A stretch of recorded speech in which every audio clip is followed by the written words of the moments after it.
toward the end, I'll go back and double check and see if I, need to do the roll.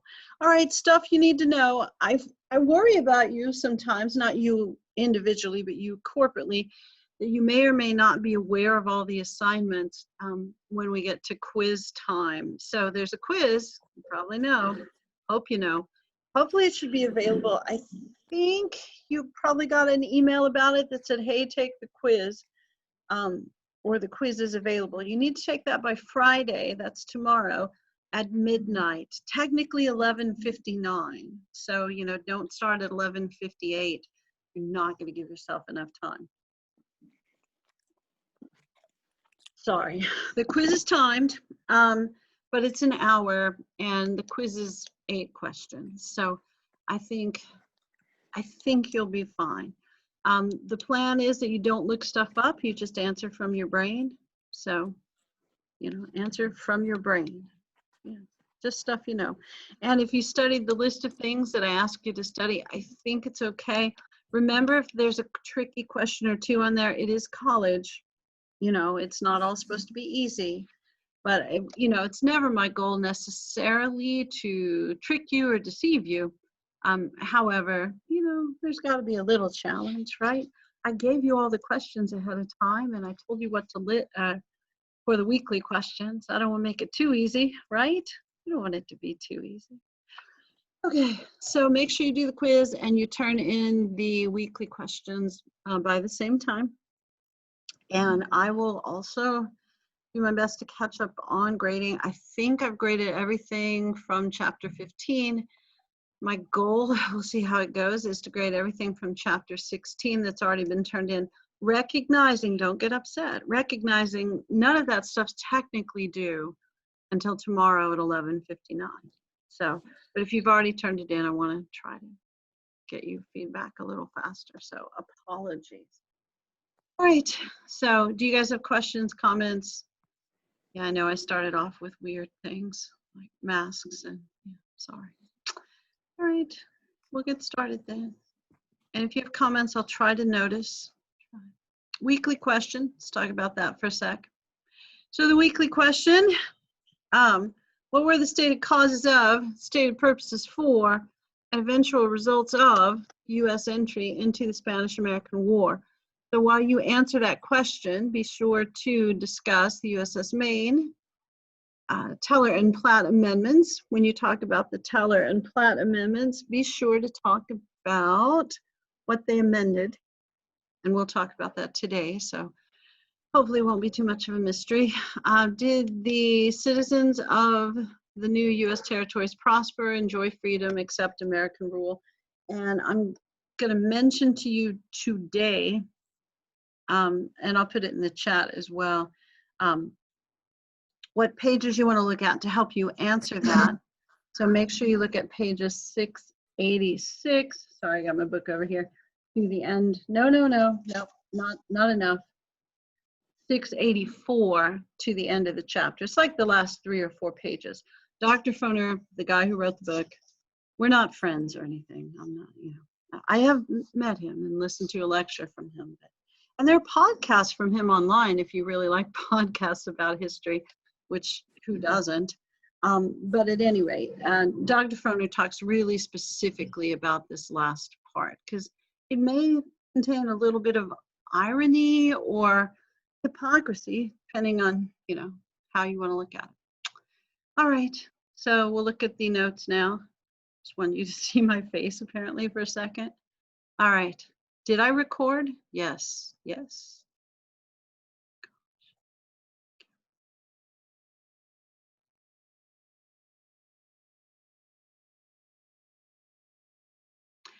I would say that's a problem that you have when you get older, that you forget stuff, but truth is, I was like that when I was younger. So here we go.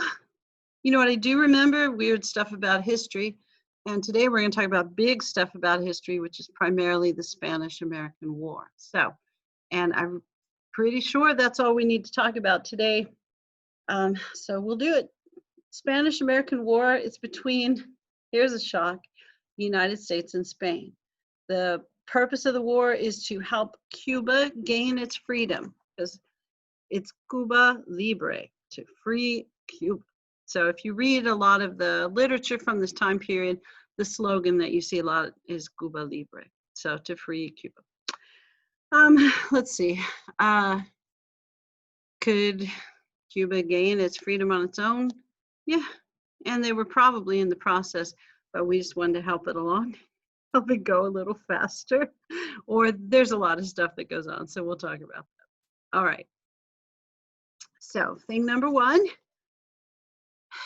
Spain had several colonies in the Western Hemisphere as early as, the 1490s, because 1492, Columbus, Ocean Blue. Do you guys still say that stuff in elementary school? So late 1400s, early 1500s, Spain had a lot of colonies. We live in a place that probably was explored by, it was explored by some Spanish dudes a long time ago. But the Spanish Empire had periods of decline. One of those was in the 18 teens and 20s, where they lost most of the colonies in the Western Hemisphere. Now, they still had a few island areas, Cuba being the main one in the Western Hemisphere, and then Guam, Puerto Rico also in the West, and then Guam and the Philippines and some other islands in the Pacific. And most of those islands were important for either trade or military purposes. And they wanted to hold on to those because, you can't be an old empire without an actual empire. So they wanted to hold on to land. The 18 teens and 20s, you saw movements of independence throughout the the Western Hemisphere. Wow. And Mexico is, our neighbor, of course, and they get their independence during that time period. Just yesterday, 16. So, Grito de Dolores. So, but Cuba still under Spanish control. In the 1880s and 90s, Cuba attempted movements of independence that were not successful because they weren't independent yet, but made an impact enough on Spain that Spain began to realize they were going to have to relinquish control of Cuba at some point. They're just kind of, the writing was on the wall, if you will. So during the Cuban Revolution in the 1890s, which was led by a fellow named Jose Marti, M-A-R-T-I, who's often known as the father of Cuban independence. He was a poet, revolutionary kind of guy, raised money for the independence movement, raised millions of dollars for it. Probably not so good in battle. I'm not trying to be judgmental at all, but he does get killed in the first battle that he was involved in. I have no idea. He wasn't trained. I don't think he was trained as a military guy.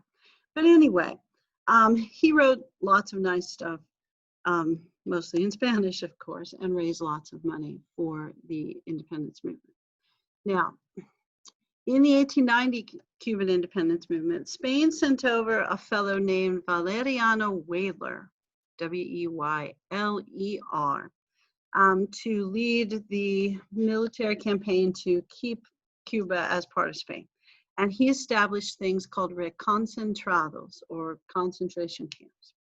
And these were very similar to reservations that the United States had established for Native Americans. So they were very specified geographic areas and you had to be in them. They were fenced in. If you weren't in them, they just shot you. So no discussion, like you're supposed to be in the reconcentrado or you're supposed to be in the city. If you're between them, we think you're up to stuff and we're going to shoot you. Now, lots of people died in these reconcentrados, not because they got shot, but because the sanitary conditions were terrible. In the city, it was just the city. Nothing changed. You just weren't supposed to, well, I don't want to say nothing changed. There were more troops, but in the country is where it was different because they didn't have running water. They had open latrines. Plus, it's always at least 90 degrees, I think, in Cuba. So, and it's humid. So disease spreads pretty quickly. Plus, dang, mosquitoes. We know about mosquitoes here. So mosquitoes, they have some serious problems there. So people died of disease and nastiness and that kind of stuff. So the US is going to send some journalists to cover what's going on in Cuba. And the Spanish are also getting word that things are not going well in Cuba. Not that they aren't necessarily keeping control of Cuba, although that's a little shaky too. But that what's going on is causing harm to the Cuban people. The people are dying. So Spain, they recall Weyler, bring him back to Spain, and they begin to negotiate gradual independence with Cuba. With Cuba, I said, sorry. And while that's going on, we, not you and I, but someone from the United States government, no, not government, someone from the United States, some people who owned the newspapers have sent reporters. And the reporters get there really after all the worst stuff is over. So they've heard about the worst stuff, but it's no longer going on. So they tell the guys who sent them, most famously, I can give you more detail than this. The guy who Hearst and Pulitzer are the guys who are the primary publishers of these large newspapers. Hearst is William Randolph Hearst. If you've ever heard of a movie called Citizen Kane, that's based on him. And Joseph Pulitzer, if we've heard of him, it's because of the prize for journalism. So these guys are the big publishers during the time period. And William Randolph Hearst sends a really famous Western artist named Frederick Remington.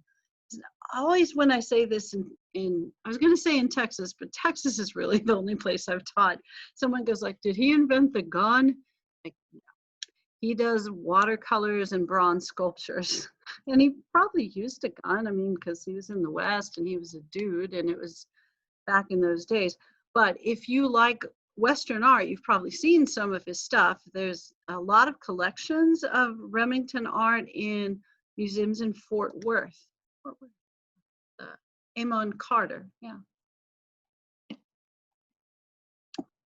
I'm sorry, that's the name of a museum because we all hang out at museums. I don't very often, to be honest, but I have been there. So the newspaper owned by William Randolph Hearst, which I think was it's a San Francisco paper, maybe Herald, but they sent him down. And he cables Hearst back reportedly. Hearst will deny it later, and Remington will say it's true. He cables him and says, look, there's nothing going on. I'm just going to come back home. And he says, you supply the pictures and I'll supply the war. So it's like, do your job, sort of, and send us some, watercolors or draw some stuff. So we did. And there's also photographs too. So, sorry, Coke Zero. Don't be upset. Okay, so Remington sends back the pictures, and then they write stories about all the terrible stuff that's going on in Cuba, and it riles people up. Can I say riles? It upsets people in the United States. And this is referred to as yellow journalism, sensational news written and printed to sell papers and magazines. So thankfully, we don't do stuff like this anymore. But when news stories are covered in a really dramatic way, so that people will either tune into the news or watch the news. Back when I was young, there was a song, I can't think of the name of the guy. I think he might have been in the Eagles, and then when the Eagles broke up, but Paul somebody maybe, I can't remember. It was called Dirty Laundry. But it's sort of been an issue as long as there's been public news, I think. They need to sell the newspapers, or they need you to watch the shows. So if they put something more dramatic on there, you're more likely to watch it. It's why if you watch local news, there aren't as many nice stories about cats and dogs and people helping each other out. And there's more there's more news about destruction and death and assault and that sort of thing, because it's more dramatic. Yellow journalism during this time period was regarding the Spanish-American War. People got upset. They said the Cuban people are being taken advantage of, harmed by their government, and we need to help them. All right, yellow journalism, I did want to discuss why it's called yellow journalism. And the last class helped me out. They said it's very similar to tabloids. I couldn't think of what they were called. But there's magazines, you know, when you check out at the grocery store and they say like Hillary Clinton has an alien baby or Kardashian has a new implant or something, whatever they talk about. Tabloids. They called this yellow journalism during this time period because the paper that they printed the newspaper on was cheap. During the Second Industrial Revolution, they devised new printing processes, not printing, well, they did. They devised new printing processes as well, but ways to make paper, which made making paper much cheaper. So when they produced this cheap paper, after a few days, it turns yellow. So the newspapers were printed on inexpensive paper, and they're referred to as yellow journalism. Not that I don't know. I don't want to speculate on other reasons you might call something yellow. No, the dogs didn't pee on it. It's cheap paper. So when you see somebody talk about yellow journalism, it's sensational. Now that doesn't mean that it's not true. The stuff that Hearst drew pictures of, most of it had occurred, but it had occurred a year or two before they were reporting it. And they're presenting it as though it's current news. And I think typically, not about Hillary Clinton and the alien baby, but I think typically most news stories you see have some truth in them. They just don't tell the whole story. If you are weird like me and will watch cable news from time to time, like I want to know what different sides of political sides are saying about certain issues. So when the United States helped sign an Arab-Israeli treaty this past week, which, may or may not be groundbreaking. Hopefully it is, because peace is nice, I think. I thought, well, I'm going to see what they're saying about this on different news stations, and the more liberal one, liberal, yeah, I could say that, that's fair. We're saying like it leaves the Palestinians out, it's a piece of trash, it's probably going to cause more harm than good. And then when you watch the more conservative ones, this is historic, he deserves the Nobel Peace Prize, which, that's, yeah, okay. And it's going to be world changing, and it's going to force the Palestinians to join the 20th century. And, any of that stuff could be true, but a news story that covered both sides might be helpful as well. Yellow journalism, kind of by its nature, is not going to do that. It's going to cover the most sensational side. So, all right. So the American people are stirred up. There's also other reasons people are anti-Spain during this time period and in previous time periods. If you study the very interesting and possibly great Andrew Jackson, who I know is not involved in this because he's long since dead, he was very much an anti-Spanish kind of guy. And he didn't like the Spanish because they were too, their royal family was too important, and people didn't like Catholics. I'm just going to say. So when there's anti-Spanish propaganda during this time period, a lot of it's anti-Catholic. That may or may not work, say, in the region of the country we live in, because it's kind of dumb here to be anti-Catholic. It's just not very effective because, I don't know, it used to be Mexico, and there's a lot of Catholics here, and a lot of the immigrants, especially like Eastern European immigrants who came to Texas, also Catholic. So, this region, that doesn't go. But in the United States during this era, because there's so many, like 30 million immigrants, and many of them are Catholic, that kind of goes along with the we don't like the new immigrants thing. So you've got an anti-Spanish thing, in part because, Spain's terrible and they've got a king and queen and they're mean, but also because maybe they don't speak English and they're Catholic. So there we go. And anti-Spain also because they're mean to the Cuban people, and the newspapers have reported that, even though maybe not exactly when it occurred, but it is true. All right, so Cuba had been pushing for their independence for over a decade, had immigrants in Miami, more than one, I forgot to put the S on there.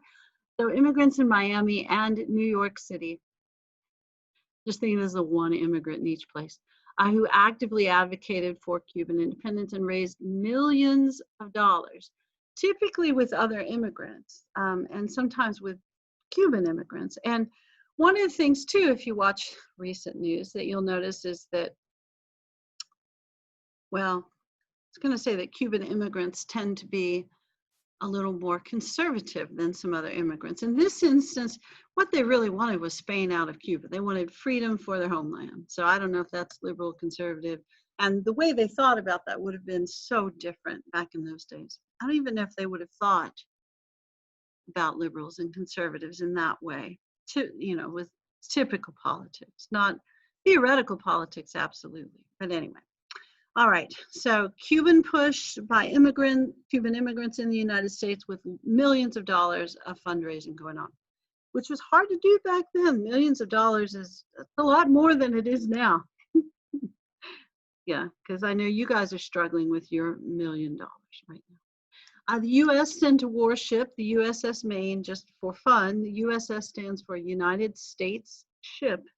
So this is part of our Navy. We've just spent the last 20, 30 years building up the Navy.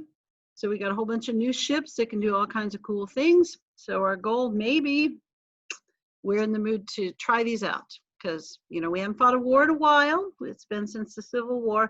We surely did not use the Navy, which wouldn't have been very impressive anyway, during the Civil War. So we got new ships. We want to try them out, and maybe this is a good time to do it because Cuba, it's kind of an island. And then Guam and Puerto Rico and the Philippines also kind of islands, so we'll get a chance to use the Navy.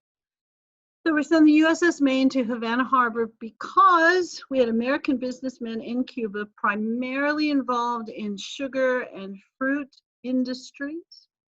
And sugar trade had been really lucrative until the Depression of 1893, which is usually referred to as the Panic of 1893.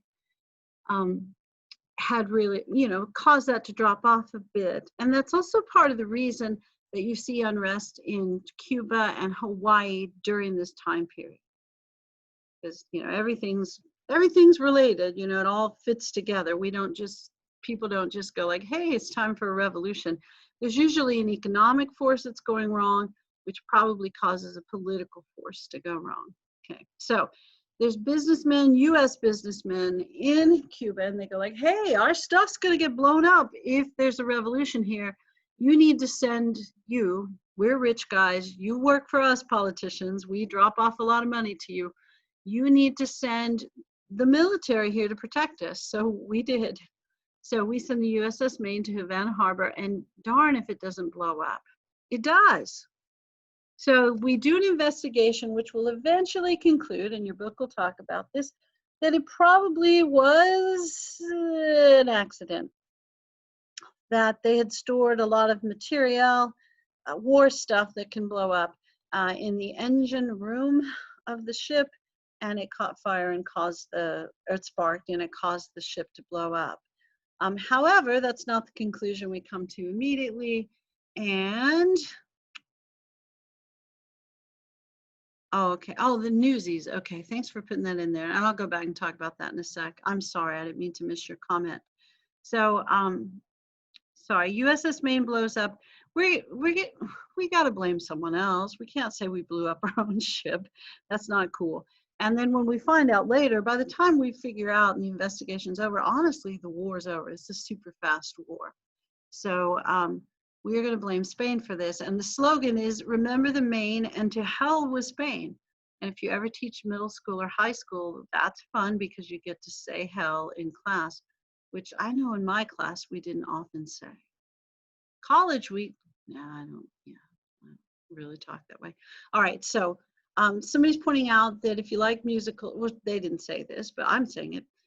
If you like musicals, Newsies on Disney Plus talks about the working conditions being difficult during this time period, and Joseph Pulitzer is a character.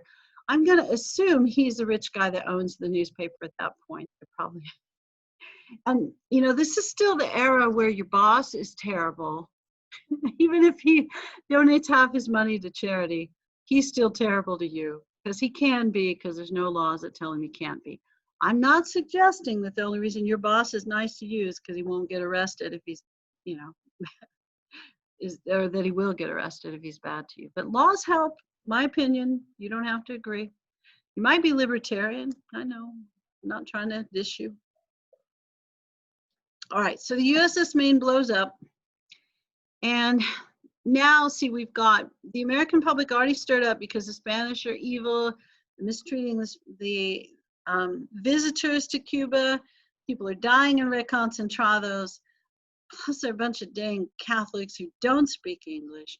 And then we send a ship just to innocently protect US assets in somebody else's country, and it blows up. And so we're going to be upset with a country that would blow up a ship that we put in their waters, but that's fine. So there's a big push to go to war. So we do. The president is William McKinley. He probably doesn't want to go to war, but he probably gets pushed into it by public opinion. And you know, you've seen enough politics to know that public opinion, if it's strong, can really matter and get a president to, or I'm in this instance a president, but you know, any elected official to change their mind about something. You know, if they sense that it's going to cost them re-election, they may change their minds. So we are going to declare war against Spain for the purpose of freeing Cuba. So when we make a declaration of war, the Teller Amendment is attached to that declaration of war. And it says the only reason, it doesn't say it in these words, but it says the only reason we're going to war with Spain is to free Cuba. We don't want anything for ourselves, complete altruism, make the world safe for democracy. We don't say that yet, that's Woodrow Wilson saying, but that's why we're going. We're going, and we're just doing it because we're nice and we love freedom and we want other people to be free. It's true. And a lot of times that is true. I'm not trying to be like super cynical. I know that sometimes it's not, but sometimes it is. In this instance, yeah, we probably did want Cuba to be free, but if we could profit more from the sugar trade, that wouldn't be terrible. And what else? You know, build an empire. Building an empire is kind of fun, and we didn't really have one, so there you go. All right, so we declare war, and this is, I wish I should have written down the dates, huh? I'm pretty sure this is April when we make the declaration of war. It's either the end of the end of March or early April. It's like, yeah. And then not much happens because it takes us a while to cut people down there. So we ask for volunteers. We're not going to draft for this war. If you're already in the military, you know we're going to send you because that's the way that goes. But we'll ask for volunteers, and they'll get over 1 million volunteers. We've figured we needed a couple 100,000. We end up getting more volunteers than we need. And if you're wondering, like, why? Because we're excited about going to war. Because one, it's close by, and two, we haven't been to war in a long time. And for whatever reason, when you're young, that's why we, you know, try to recruit 18-year-olds instead of 40-year-olds. There are other reasons too. Some of you are going like, no, they don't recruit 40-year-olds anymore. I know, I'm sorry. But yeah, 18-year-old dudes especially, you know, that's your prime military recruit right there, because you know, they're strong, they're in good shape typically, and you know, some of you are still in that age group. I'm not trying to be rude at all, but when you're that age, crud, nothing can hurt you. I mean, in your mind, you're invincible, and that's a really important mindset if you go to war. It might be dangerous, but it's important. So, at any rate, we got a lot of young men who volunteer, and we send them down, but we're not equipped to do it, so they get like old leftover Civil War uniforms, which are probably made of wool. It's probably not ideal in Cuba, unless you are wealthy, like say Teddy Roosevelt, and then you can pay to have your own uniform designed, and you can have your own cavalry unit, and you can take your own horses down with you, and you pay for your own transportation. So it's a really strange war. All right, so we talked about Cuba, gaining nothing, Teller Amendment. All right, declare war late March. I think it's late March. And we get troops down there probably in January, June, one of the other months. It starts with J. Takes us a couple months to get troops down there.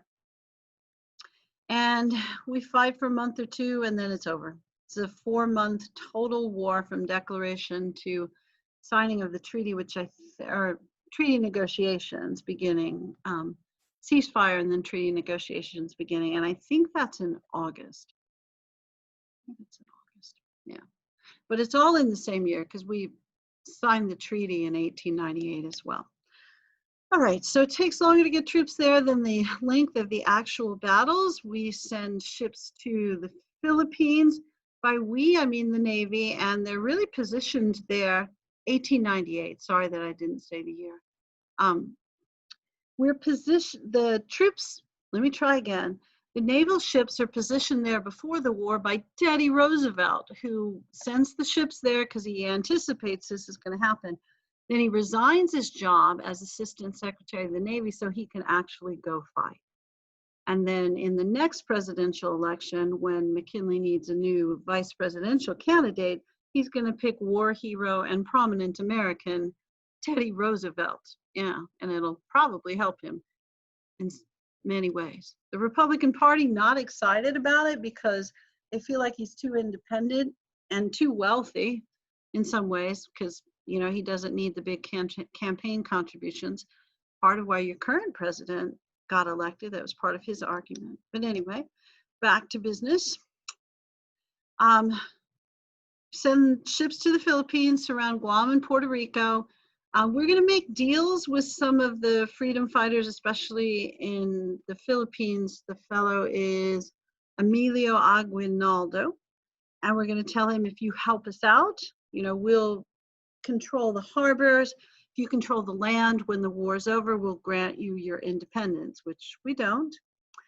And with Cuba, with Guam and Puerto Rico, we won't make quite the same promises, but we do make an overt promise to the Philippines that they'll have their independence when it's over. It's why they resist US rule in such a strong way.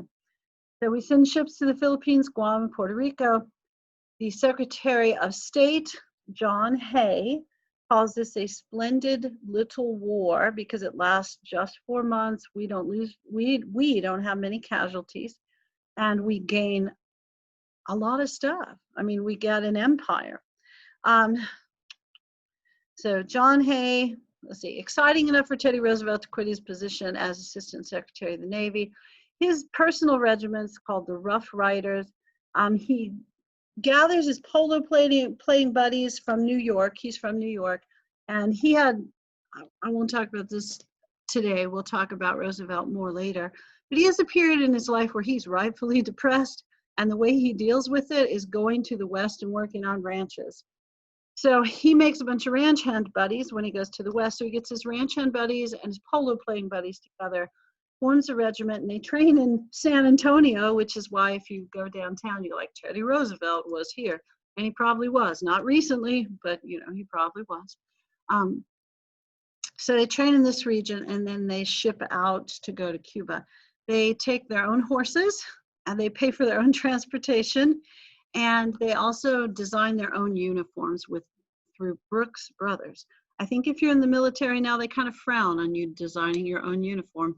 But if you're Teddy Roosevelt, you know, you get different rules. So, and they also take the press with them. They make sure that their activities are covered by newspaper reporters who take pictures and write stories about what they're doing. Rough Riders still around. Okay.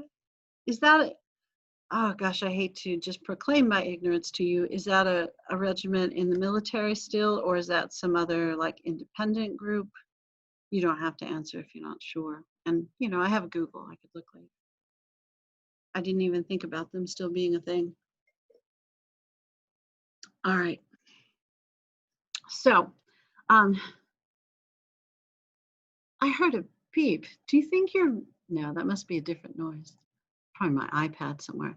Oh, National Guard. Okay, nice. Okay. I'm glad they're in Texas. They need to be. Yeah, of course they do. All right. So, so we have all the stuff going on. Teddy Roosevelt Regiment, Rough Riders. All right. If you want to, sorry, yes, I'm just going to cut in. Yep. I actually deployed with him, and on our flag, we have him riding a T-Rex, and it says Rough Riders with 2 pistols. Nice. Yeah. So That's if you want a that's picture of that, perfect. I'll take a picture. That would be something to see. No, that's Actually, hold on. perfect. I think I have it. No, that's perfect. That's amazing. I just feel sad I didn't know that, and I'm impressed that you told me. That's very nice. Yeah, I have it. Hold on. Let me see if I can. Okay, that's pretty cool. That's You see very it? nice. Yes. No, that's amazing. Yay. That's very cool. No, and thanks for showing us the flag and being in that group too. That's amazing. No, They thank were you. really nice people. Well, good. No, I'm glad to hear that. I think, probably unless Roosevelt's shooting at you, he was probably pretty nice. You guys will like him as president, I think. He's interesting and progressive and forward thinking, and like he'll beat the crap out of you and speak to you in 4 different languages. He's an interesting fellow. And I always kind of recommend, if you like biographies and don't know what you want to read about, if you need to do a book review, you read a biography of Teddy Roosevelt, you just can't go wrong. I mean, you just can't. He's so weird and interesting and quirky and smart and tough all at the same time. He's very American, except he starts off rich, which we don't all, but he's interesting, I think.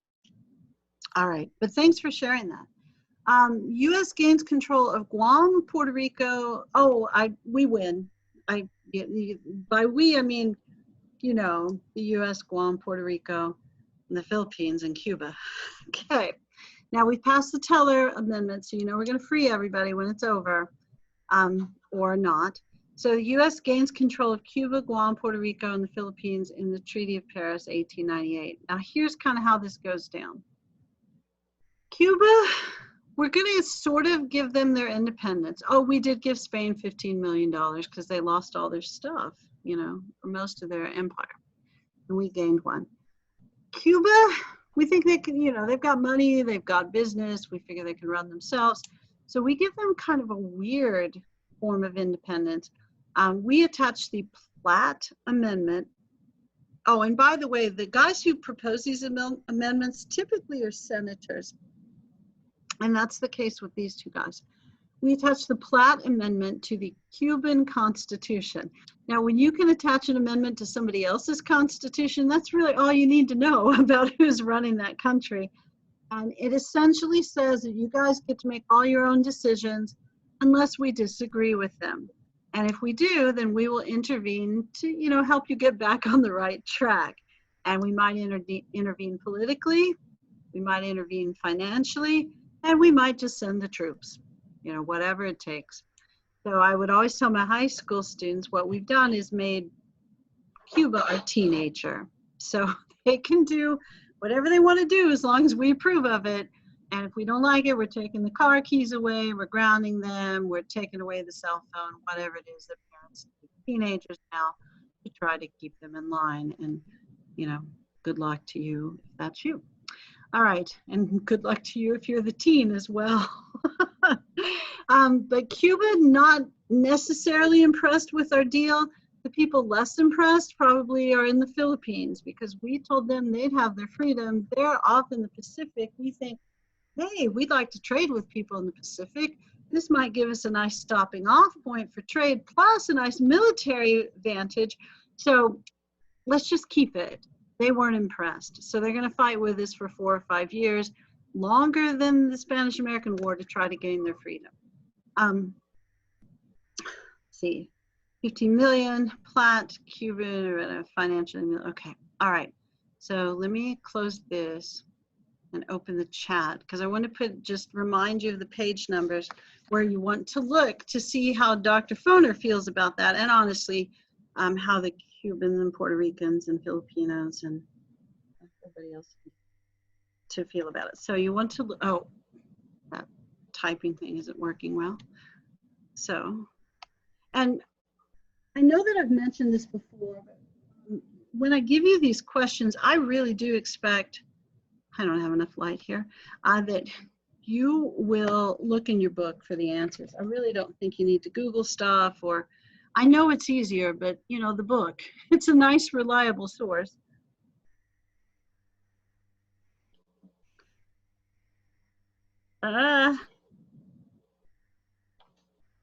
Sorry for the sound effects. Okay. I'm trying to type, it's not going well. All right, so if you look on pages 684 to 687, it'll help you answer the last part of the weekly question, which is essentially, did we treat these folks fairly? Did the citizens of the new U.S. territories prosper, enjoy freedom, accept American rule? And the thing that Dr. Foner goes to great lengths to point out in these 3 or 4 pages is that we started off as a group of colonies that resented the rule of people overseas who didn't have our best interests at heart or didn't even know what our best interests were. So they ruled remotely without Zoom, so they couldn't even see stuff. And they just wanted to make a profit. They didn't really care about the people who lived in those colonies. Now, the big difference, at least, you know, to the people in this instance on the ruling side is for British colonists, they sent British people over to a place. So they're ruling over equally intelligent British colonists of the same cultural background. Our thought is, and our collectively US thought, I'm not saying individuals didn't agree, is we're ruling over people who don't have the same cultural background and maybe aren't quite ready to be free. So we got to, you know, school them a little bit. We got to help get them ready the same way that we helped with Native Americans in the Dawes Act. They may need a little cultural shift. And, you know, we're especially in the Philippines, we're going to send like Tim Tebow or some, I say that because Tim Tebow's family, and I'm not trying to denigrate that at all, but they were missionaries to the Philippines. So we're going to send, honestly, to these places lots of missionaries. We're going to send troops. We're going to send lots of stuff to make changes that we think are appropriate in their culture and how they run their country. We're trying to get them ready to be free. That's kind of how we think of it. I know that that's not generally the way we think about stuff in the modern era. It's very standard for this time period. And some of you are going like, no, that is kind of still how we think about things in the modern era. And in some ways it is. Yeah, it's hard to disagree with that. You'll notice too that the book's going to talk about how we argue that people, you know, things like no taxation without representation, and people who live in an area should get to govern their own area, and that everyone should have constitutional rights, 14th Amendment. But we'll have something called, the book talks about insular cases, a Supreme Court, group of Supreme Court cases that suggest that only applies if you are a citizen, if you're directly a citizen. And if you live in a territory and you're not a citizen, then you don't have those constitutional rights. Now, the courts have ruled differently since then, but that's going to be the thing for a while. Going to be the thing for a while. That will be the law for many years. Sounds more intelligent. And it'll also talk about anti-imperialists during this time period. And there's a handful of them that are just like, no, these people should be left alone to make their own decisions. They're intelligent. They know what to do. But most of them are like, look, that's going to be expensive. And if they become part of our country, you know what else we're going to get? A dang new bunch of immigrants from that country. And do we need that? We already have 30 million immigrants. We don't need any more. So you'll see some kind of racist dudes as anti-imperialists. And then you'll see some guys that just go, you know what? Everyone should get to govern themselves. So I think I'm done talking about all this stuff. But before we finish officially, I wanted to see if you have any questions. I know it's an abrupt ending, and you're probably concerned because it's a little early. Sorry. I know it's distressing. But is there anything else that you feel like you would need to know to answer that question? And again, like the last 8 or 10 pages of the chapter, all the details you could ever want. All the details you could ever want to help answer that. Okay, questions?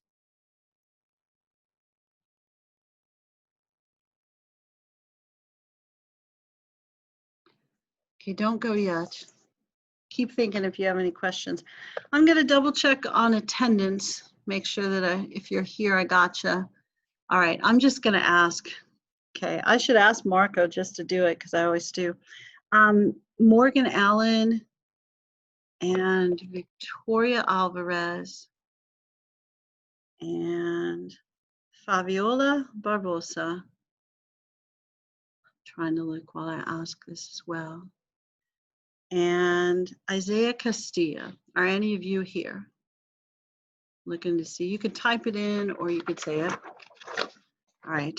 And then on the next page, Eric Constantino, Joshua Contreras. Let's see that. Okay, sorry. I'll keep reading. Miracle Curry and, oh, the person whose name I always get wrong, Seja, I think, but I have no idea how to say your name. There you are. I see you. Someday you can tell me how to say your name. You probably already have at least once, but I gotcha. And then the other person was Kennedy. And then her last, or his, that's a him. Starts with an O. Yep. Okay. All right. I think I've gotten everybody as far as attendance. So, that means you can go if you need to. But stay behind and ask questions if you would like. Take care of yourselves. Have a lovely day. Thank you for joining class. Make sure you turn stuff in by midnight tomorrow. All the questions, quiz. People seem to be doing well in the quiz who've taken it so far. So. But stay and ask questions if you have them. Otherwise, have a lovely day. Thank you for coming. You're welcome. Thank you. Take care of yourselves. No parties on the lake with large groups of people you don't know. Without masks. Thanks. Have a good weekend. You guys have a nice day. Thanks for coming to class. Stay behind and ask questions if you need to. Thank you all. Appreciate it. Have a lovely day. Thanks, you too. Stay safe. Appreciate it. Okay. Stay and ask questions if you like.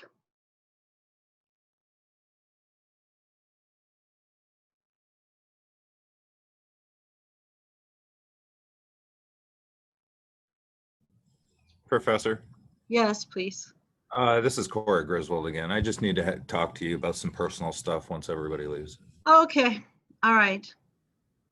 Thank you. You're welcome. So we'll keep you on here. And if they don't leave in the next minute or so, like if the rest of you have questions, please ask them. Otherwise, I'm probably just going to kick you out here in a minute. I found out I can make people leave too. It's amazing. So much control. All right, Jalen Mitchell, Sage. I have no idea how to say that poor person's name. She's not poor, I just can't say her name.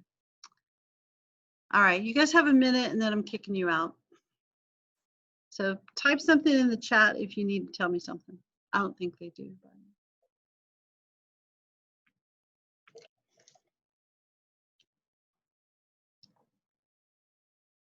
Now, I always wonder with these folks if they just log on and then, let's see, remove, there we go. Hopefully she won't be distressed that I kicked her out. But nobody's typing in the chat, so must be fine. Oh, I can rename people. That's good.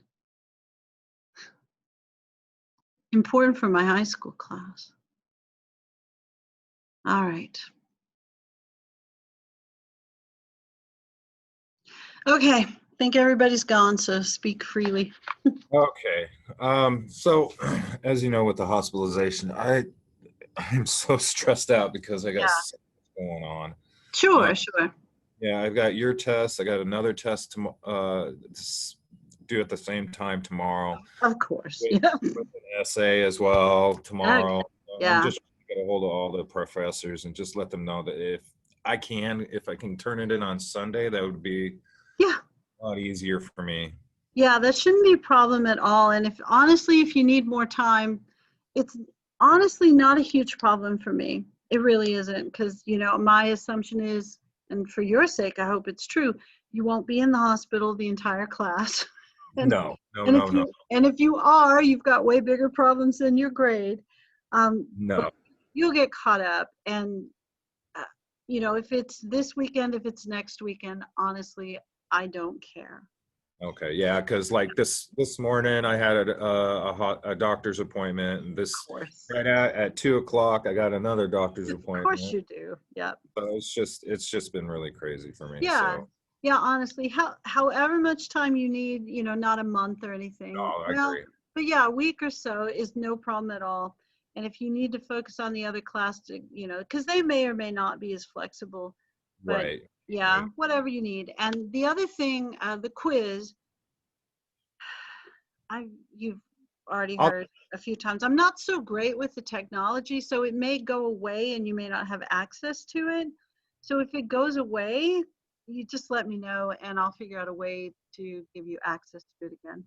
Okay. And as goes for the quiz, do I Oh, you cut out there on the the.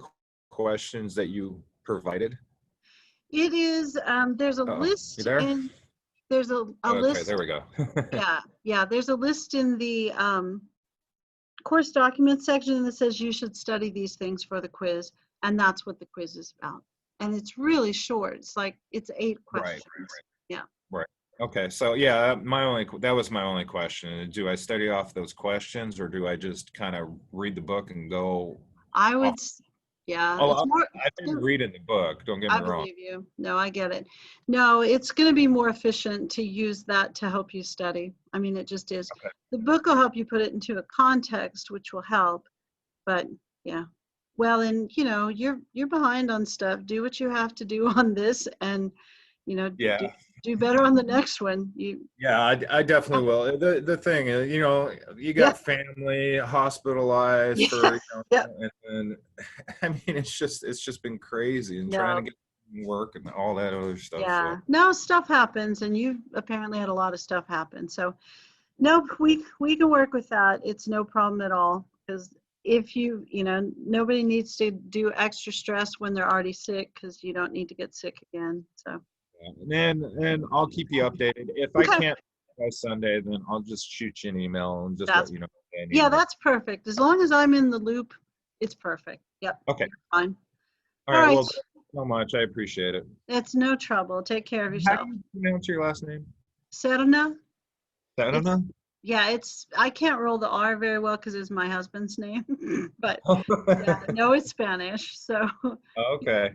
he was a Mexican American fellow. So yeah. Okay. All Yep. right. Well, thank you again, and Okay. I'll see you on Tuesday. Okay. Good luck to you. Take care of yourself. Bye. All right. Thanks.